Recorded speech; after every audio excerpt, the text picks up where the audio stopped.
The Australian Ghost Whisperer with Katerina Legato and James Jennings. Hi everyone, welcome to another episode. Hope you're well.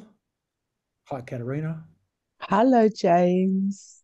We're not in the same room again. This is heartbreaking. It really is. I'm really feeling it. The separation. I'm getting anxiety. Well, we're seeing each other on the weekend to do some I episodes, and so all will be well. Now, on this episode, we have a very special guest, Catherine. Hi, Catherine. Hi, James. Good to see you. You too. You too. Now, Catherine and I go way back. We're both from the same town in New South Wales, a place called Orange. So we went to school together many moons ago. And Catherine has been checking out the podcast, and she flicked me a message recently because she stayed somewhere and had a very intense haunted house experience. And I was like, you have to come on the show and share with us your story. So over to you, Catherine. Let's talk about what happened and where it happened. So it's in Harden, and it was in an old Federation house, so over 100 years old. And my family is spread all over the countryside. And this weekend we decided, let's all get together. Let's just find a house that's somewhere in the middle of where we all live, and literally put a pin on a map and chose Harden. And Right. that's how we ended up in this town. It is a little bit creepy, and I'm sure people who live there will, write into you and say it's not creepy, but there is a very distinct energy when you drive into that town that, some stuff's gone down there. And I had never really spent that much time there. It's beautiful. It's in the middle of all those canola fields. Driving in, imagine just a beautiful, big Federation house, big wide veranda around it, a little bit of land, like it's probably sitting on about an acre or so. Beautiful pathways you walk up, that grand kind of door, stained glass windows, all the features, you name it.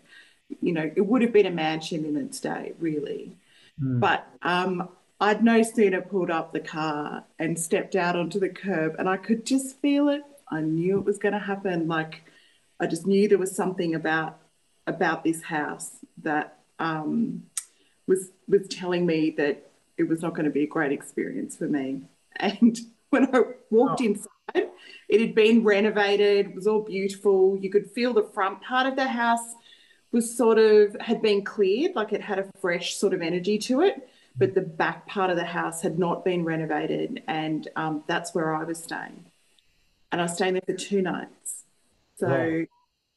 the first night, I'd gone into that back room to just put my stuff down, and I was staying in the room with my daughter and my dog. And my dog started growling in the doorway even before we walked in. Oh, wow. I could, I could feel it. Like I could feel the room. Like there was something in the room, and I was like, "Oh, great, this is going to be interesting." Yep. Um, was getting on for evening, and I put my bags in there, and I said as I walked into the room, "I know you're here. We're just travelers. We're just passing through. We'll only be here for a little while. I'm not here to disturb you." And the curtains were closed in this room, and the curtains opened. And I said that, Oh, you poor thing. oh, this is going to be That's great. creepy. Creepy. And so I knew what I was sort of walking into. And later that night, I'd taken my daughter and popped her in the bed in there, and I didn't want her in the room without me. So I sort of settled myself down, knowing I probably wouldn't sleep through the night. And I tried to close my eyes and turn the lights off, and then almost immediately felt the pressure come down on the bed, like someone was sitting on the edge of the bed and then kind of bouncing the end of the bed, just gently, but enough to let you know that they were there. Oh my God. And I turned the light on. Not that I really does anything, and just sat up and said, okay, look, I'm not here to cause any problems. I know you're here. Do you want to talk to me? Is there something you want to say to me? I'm happy to listen, but I'm not here to cause any harm. You can stay in this space. I just need to stay here for a little while. And everything went fine for about 20 minutes. And there was an ensuite off this bedroom that had never been renovated, really old kind of 1970s style ensuite. And it had these shelves where we put some things on there. And the shelf just was completely wiped and all the things smashed into the wall in the ensuite. And my dog woke up and started barking its head off. It was awful. And my daughter was fast asleep, slept through the entire thing. And so after that, I went, right, I'm not going to be sleeping tonight. Sat up in the bed and just thought, okay, you're here, I'm here, we'll just chill for a bit. And then I sensed that there was actually another spirit in the room, but this one was much younger and trying to reason with the other spirit. And so I could get the sense that there was a tension happening in a particular part of the room that had nothing to do with me, but it was sort of like an intensity between these two spirits that was going on. Sounds very strange, but I can't see what's happening, but I can sense things pretty strongly. And it's almost this thing that happens where I can look through the room and you can get a very clear picture of what the two spirits are like. And one of them, the angry one, was a really old, bitter woman who was an invalid in some way, who'd lived in that room for a very long time and I think had passed away. And the younger spirit was a young woman who had lived in the same room as well, but at a different time. And she'd been a servant in this house. And you could get this very strong sense that she felt very protective of the house and protective of the people that visited it, almost wanting to continue to be of service to the people that were in the house. And so she was trying to reason with this spirit. And things calmed down for a couple of hours, but I stayed awake the whole night. Like I just picked up a book and had a little light on, and things calmed down quite a bit. But then at about 3 or 4 o'clock in the morning, which can always be a bit of a creepy hour. The witching hour. Yeah. My dog started going nuts again, and the curtain started going, just opening and closing. So it was more about freaking me out, but really the intention was to irritate me. And that's the sense that I got. So it wasn't trying to hurt me. It was just really trying to make its presence felt in that room. And the curtains go opening and closing. The windows were not open. It was very deliberate, like you could see it and you could hear them running along the rails. And that sort of went on and off for probably about an hour or so. And there'd be moments where it would calm down and then it would just keep happening again. And I just sat there with my dog and tried to calm my dog down. Tried to bring in some protection and ask for some light into the room, because I really didn't have the skills to deal with what was going on in that space. All I could do was coexist and try and create a safe environment for my spirit and myself and my particularly my daughter. So that's what I did. And then the next morning, everything was back to normal. Everyone else had had a wonderful sleep in the house. And I was absolutely exhausted, but also really, really drained, like really energy drained. Yeah, because they vampirized your energy while you were there. Mm. And then the next night, that was the thing, having to know that I was going to have to sleep in that room. Oh my gosh, why didn't you just leave or sleep in your Well, car? Oh God, I can't believe you went back a second night. I know, but I kind of, this sort of the thing. I don't really talk about these experiences. This is probably the worst I've ever had, but I don't really talk about these experiences too much with my family. I didn't want to distress my daughter either, who was staying in that room, and so I thought I'll just cope with it. But what had happened during the day was we had played a lot of really joyful music in the house, and this had irritated that spirit. You made them more upset. Really, yeah. That's all that would have done. The energy So I'm sure they gave you lots of joy back. Yeah. It was awful. It was so much worse. Yeah. Never engage with the enemy. Oh, and then I was so tired, I did actually fall asleep with the light on. And this is the worst part of it. I woke up to the sense of someone choking me. Yeah. Then I really called for whatever protection I possibly could to come into the space, and stayed wide awake for several hours.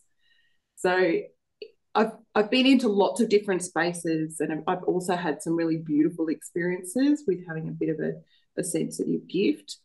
That was one of the worst, most frightening experiences I'd ever had in that space.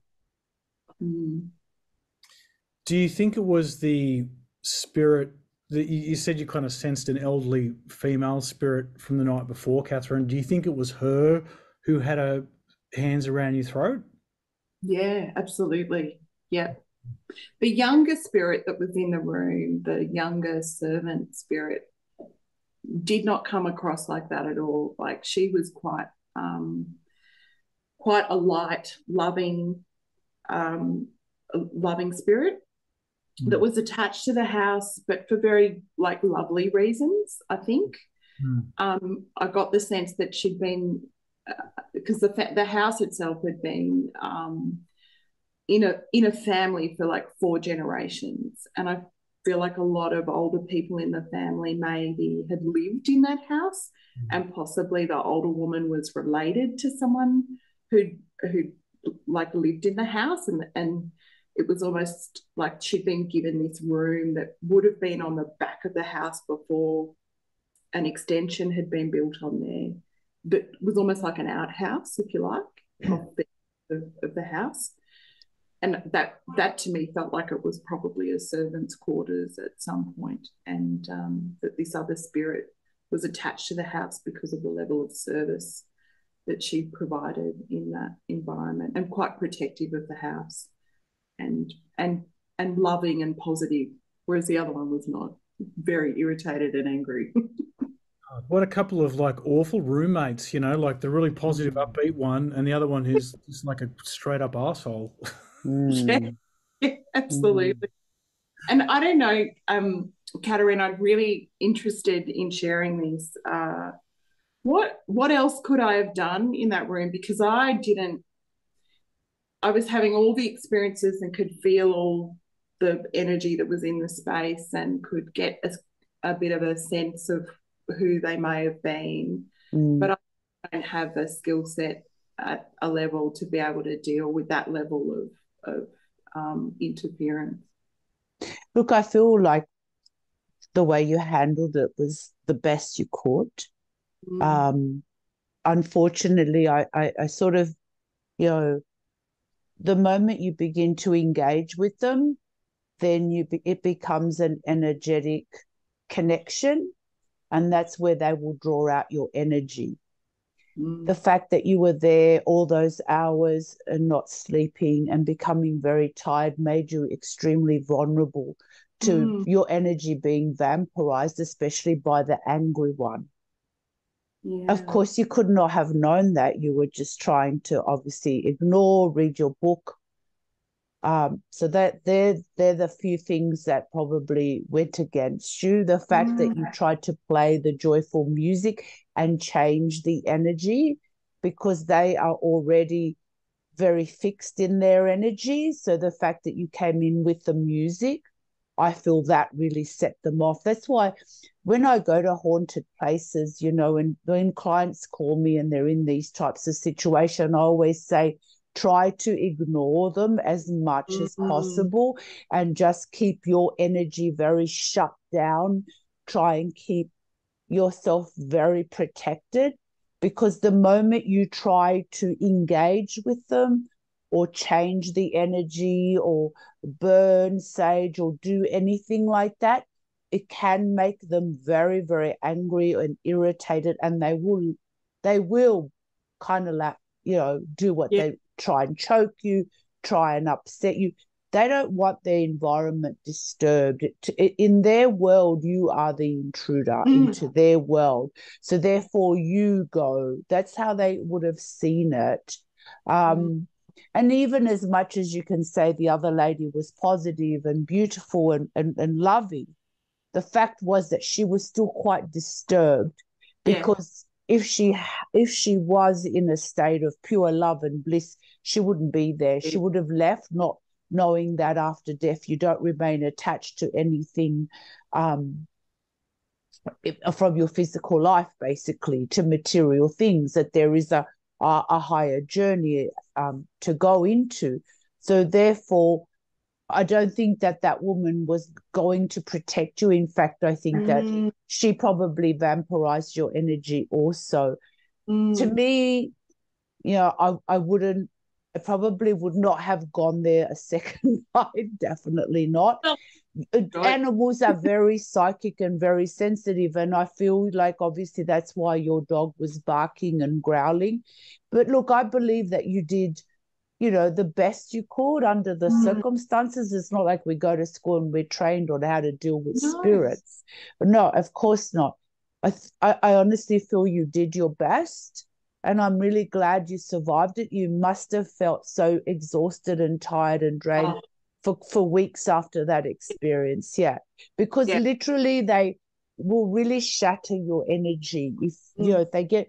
Sounds to me the whole choking and just being there 2 nights in a row, they really, it's kind of really shattering to your energy field, and you becoming tired left you extremely vulnerable, and with almost probably zero resilience to be able to even create any form of protection force field around you. Yeah. Yeah. Um, yeah, and sometimes the only way to deal is to create that force field of protection around you if you're ever in a situation, God willing that you're not, um, that you create that force field, and the best thing is to completely disconnect. Do not, disconnect, um, try and just disconnect, ignore. That way it makes it much more difficult for them to zap your energy.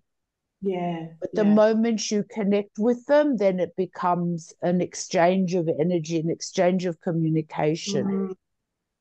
Mm. Mm.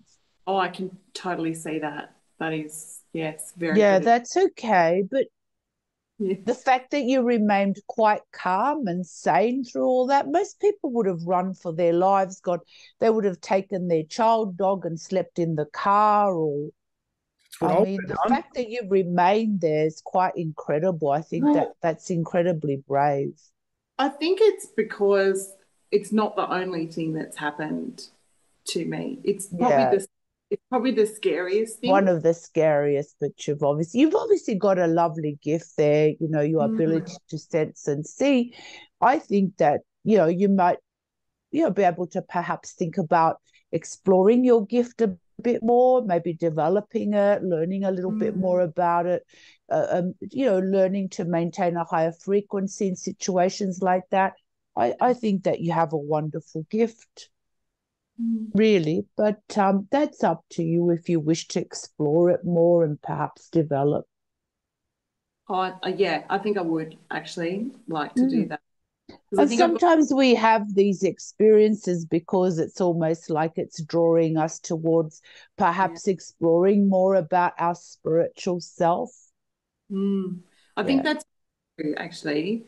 And I think I've got to a point where I haven't really shared this part of my experience with many people and have just kept it to myself. Yeah, of course.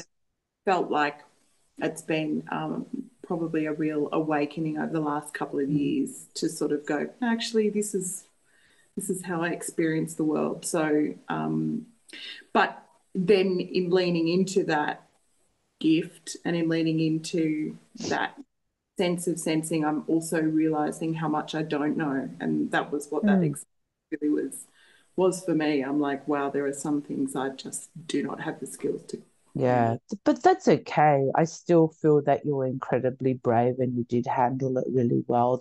The fact that you could just sit there and read a book through all of that is incredible, truly. Yeah, absolutely. Yeah. Uh, yeah.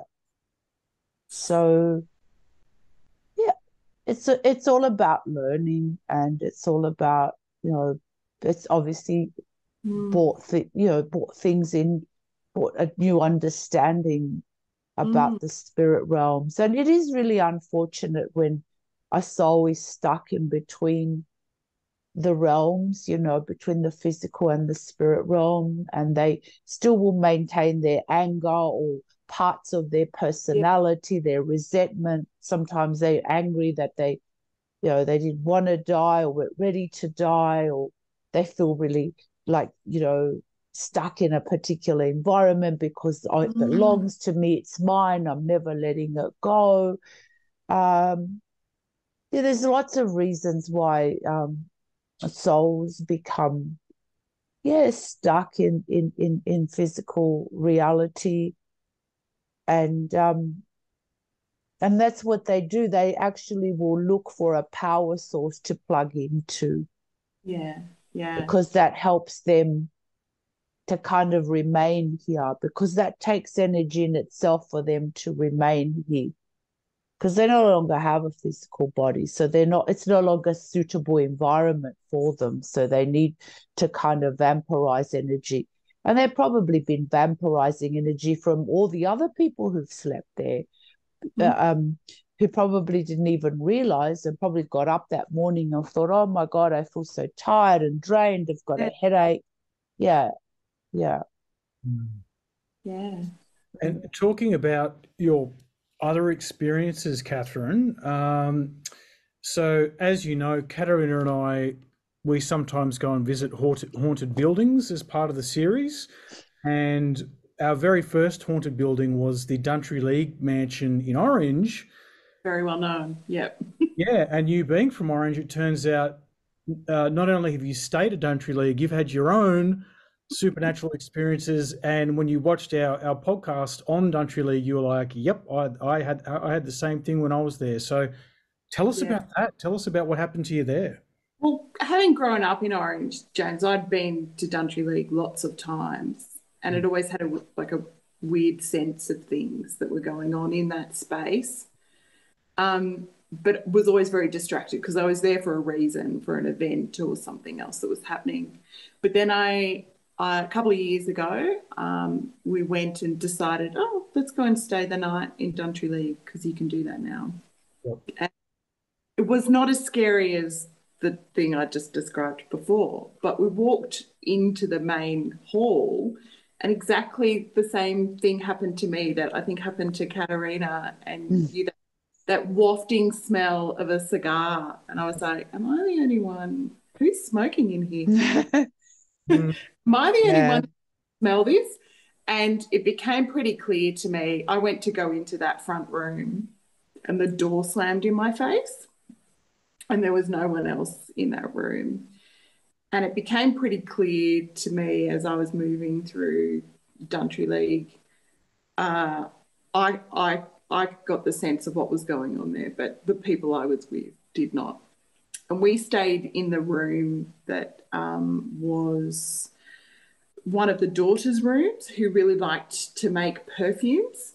Yes. Oh, right, the scented room. Yeah, and Did when you get the scent? yes, like It's incredible, isn't it? it was so powerful. I It walked is really powerful. Yep. totally different from anywhere else in that building that can smell a bit And musty. it's always there. It's amazing how that perfume scent is just always there.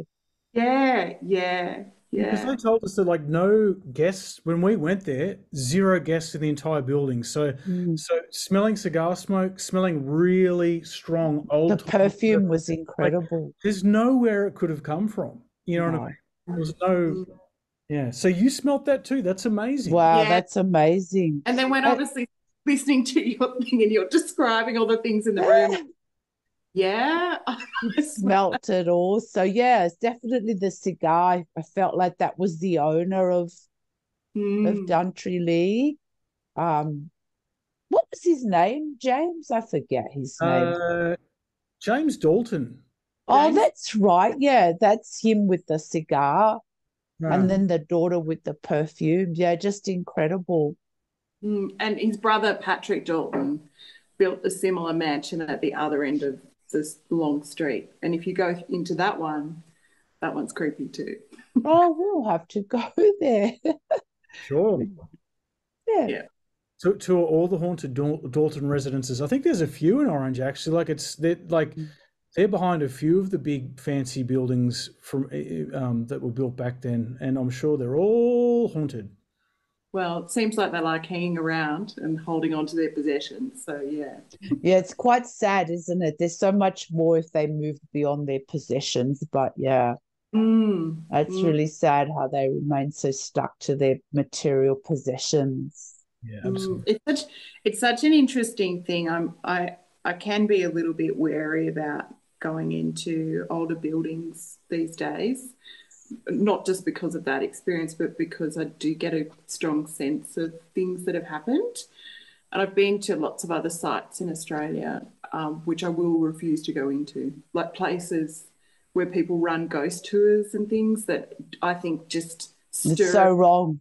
like Yeah, disturbing them. So wrong. So it's wrong. I'm all, so like with ghost tours. So wrong. yeah. And when I was in Beechworth, there's an asylum, in an old asylum in Beechworth, and I went for a big walk around the town, and just even walking on the boundary of that asylum, I was like, the energy coming off those buildings, I will Mm. never go in them. Yeah, it's Mm. interesting. Well, you definitely have a lovely gift to be able to sense so strongly the other side. Oh, thanks, Katerina.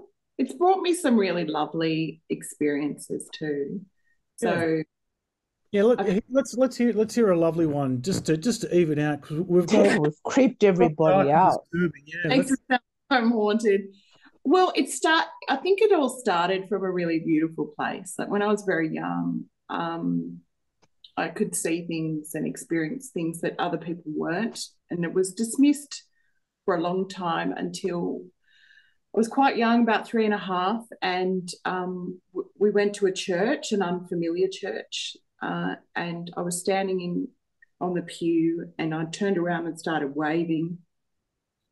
And my parents tell me the story. They kind of patted me and said, "Who are you waving? Turn around and sit down." And when I said to my mum, I was waving at Nanny, I was saying goodbye to her, Oh, they kind of dismissed it. And then as we left the church, a whole number of our family arrived because she'd just passed away. And that was kind of the moment where um, some people in my family went, okay, there's something definitely going on with this one. And but then I had really beautiful experiences. Often would get a very strong sense of when someone was going to pass away, like within a few hours of them passing, and really beautiful things would appear like birds in the middle of the night or at my window. Or I had a beautiful experience with my grandfather who I used to sing with and was standing in a room and literally an orb of light came into that space. I've never experienced anything like it, like just the whole room lighting up, and just this beautiful feeling of like warmth and love. It was really lovely. And then as an adult, I've had a friend of mine whose husband passed unexpectedly, and was really nudged one day to go and buy her some perfume, a particular type of perfume that I would never buy for a friend, and just arrived at her house with this box of perfume for her. And she'd just run out of perfume that morning, and it was the last bottle that her husband had ever bought her.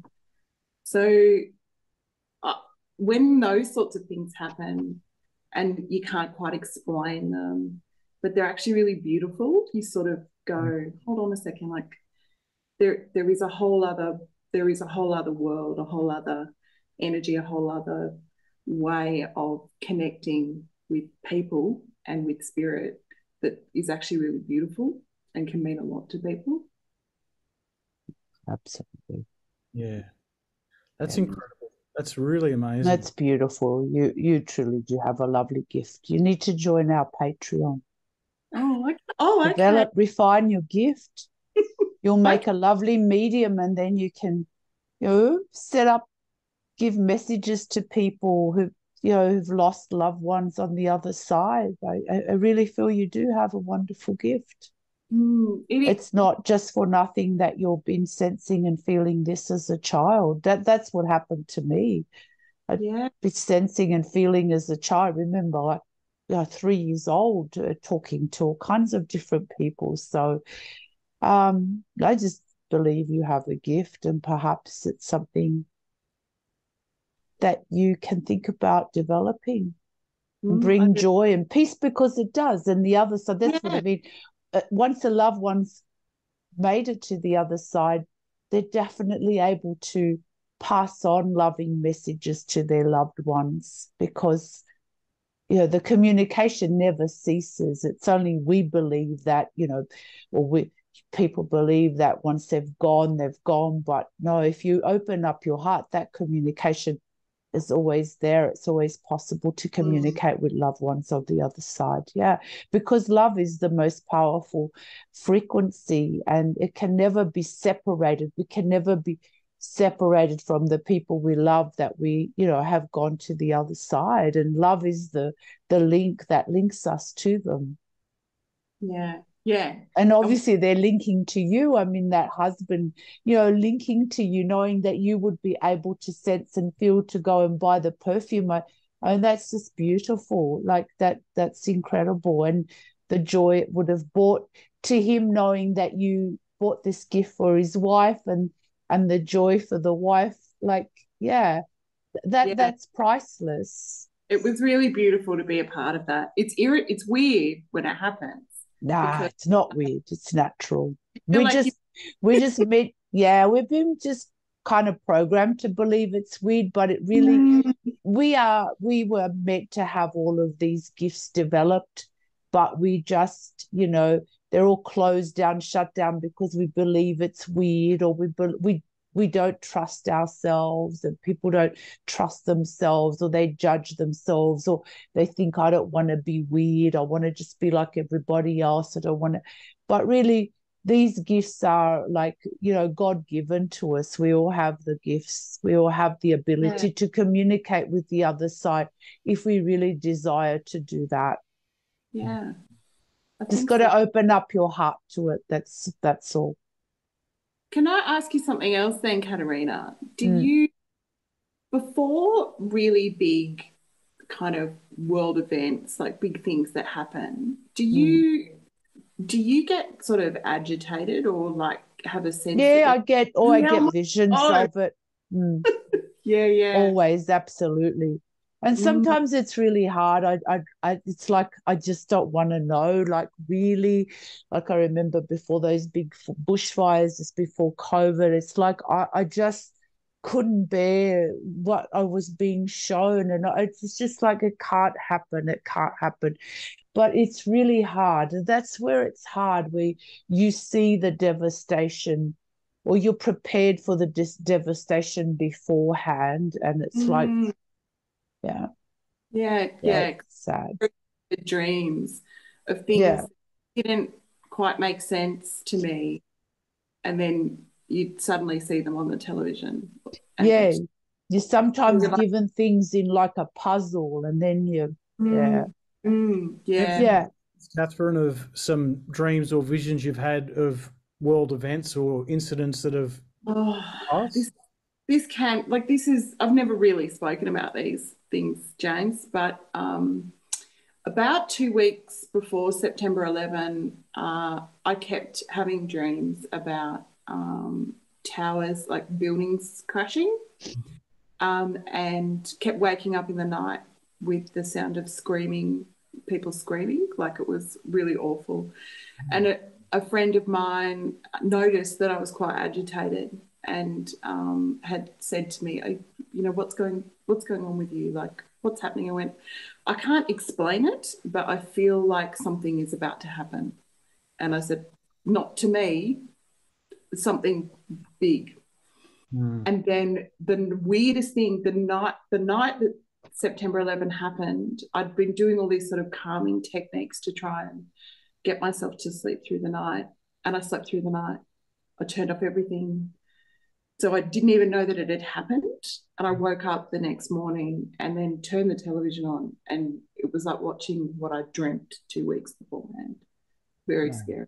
Very scary.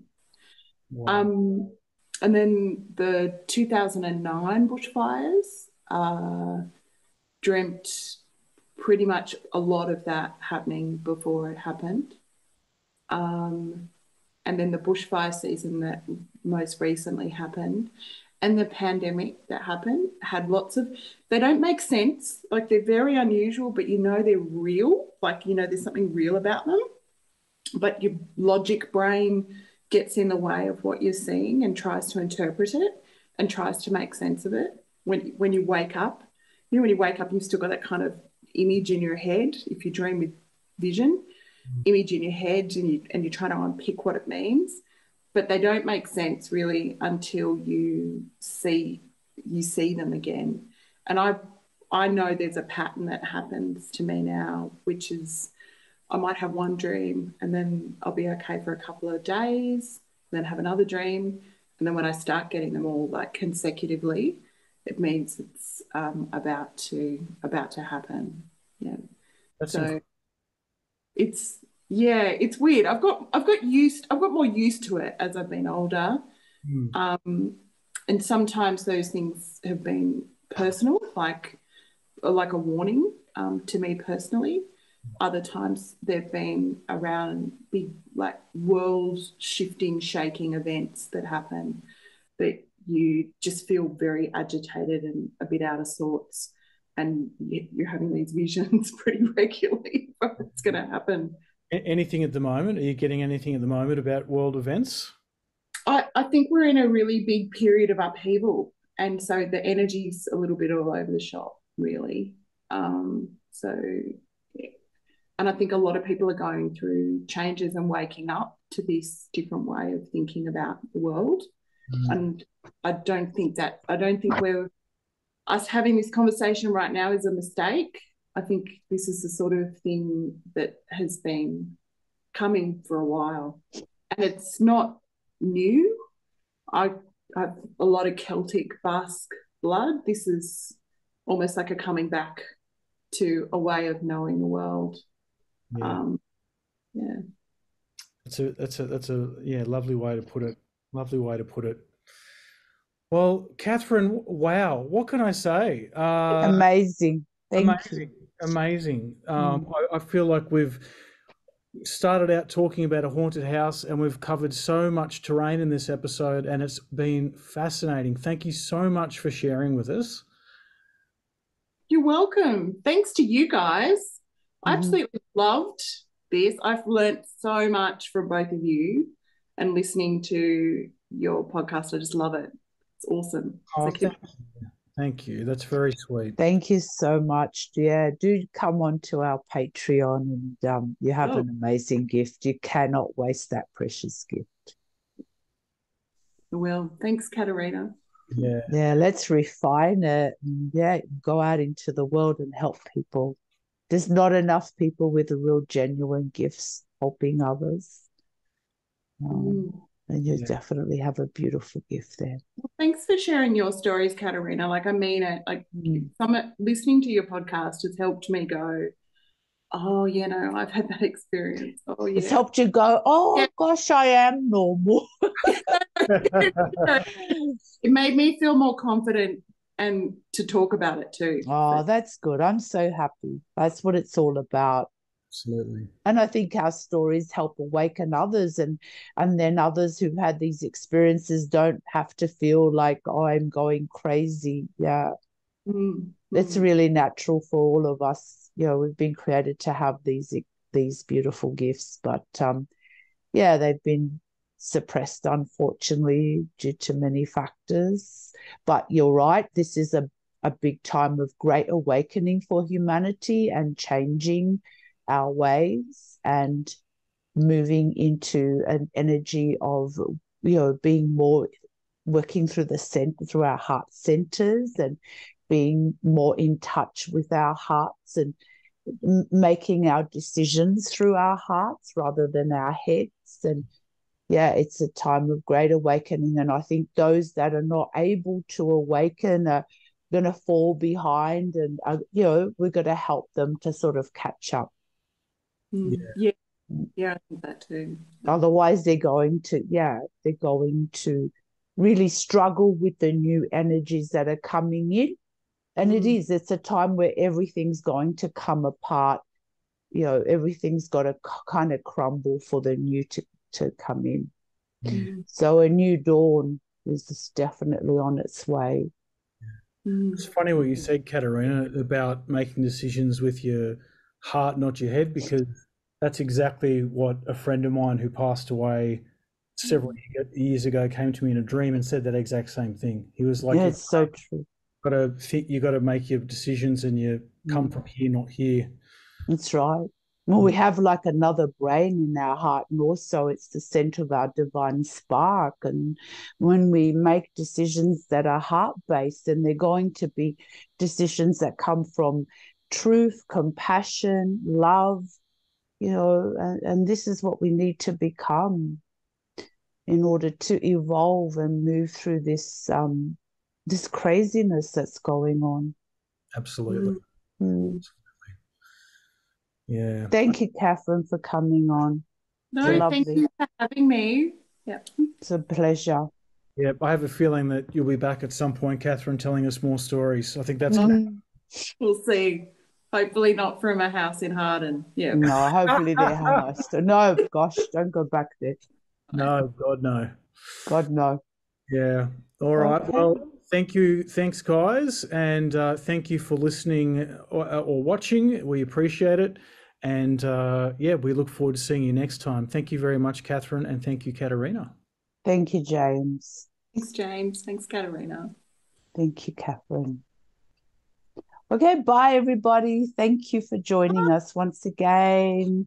And don't forget to subscribe, and please share our stories. Indeed. Thank you. We'll see you next time. To gain access to private spiritual development classes, guided meditations, and live Q&As with Katerina, please visit www.patreon, that's patreon.com/The Australian Ghost Whisperer.